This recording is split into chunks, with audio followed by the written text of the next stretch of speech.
Hi, everybody. It's Pam Beitzel here with the Beitzel Team at Realty Executives Northern Arizona. Have you ever wondered what the top renovations are right now to get the best return on investment for your home? You might be thinking of that now with the new year beginning and where you should put your money. So, I'd like to share with you a little infographic that I get from a company I subscribe to called Keeping Current Matters, and they give us information and research related to real estate. So, let's take a look at the top renovations for 2020.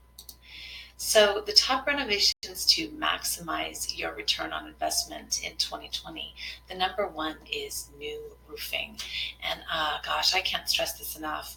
Some of my clients who have maybe struggled with this understand that either buying a home or selling a home and finding out that for whatever reason it needs a new roof is a real shock and an unpleasant thing.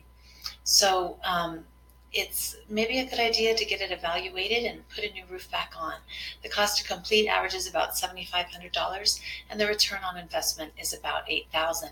Now remember, if we've had a hailstorm, it's always a good idea to call your insurance company, have them come out. You might be surprised. Very frequently, you might be getting a new roof. The second one is new wood flooring. I totally agree. I've been kind of looking at homes myself, and it's funny sometimes the effect of old carpet, and our immediate response, George and me, tends to be, ugh, we need to get rid of that and put in new wood flooring. So wood flooring, or even some of the beautiful vinyls and laminates that they have right now, is a good investment to think about.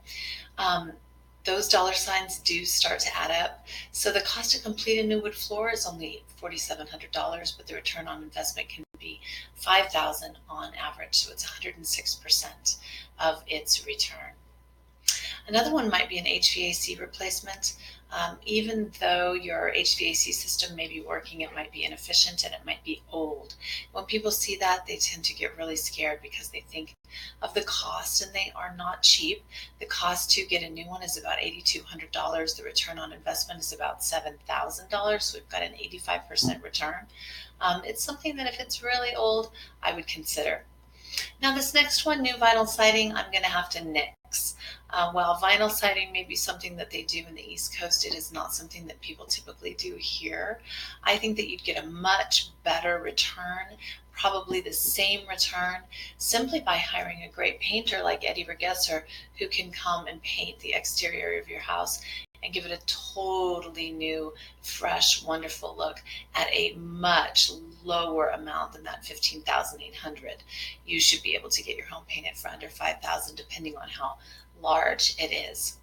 So anyway, I hope that you enjoyed that. I would agree at least with the top three here: a new roof, new wood flooring, and an HVAC replacement. Thanks everybody for spending just a few minutes with me on this Friday for your free tips, and have a great weekend. Bye.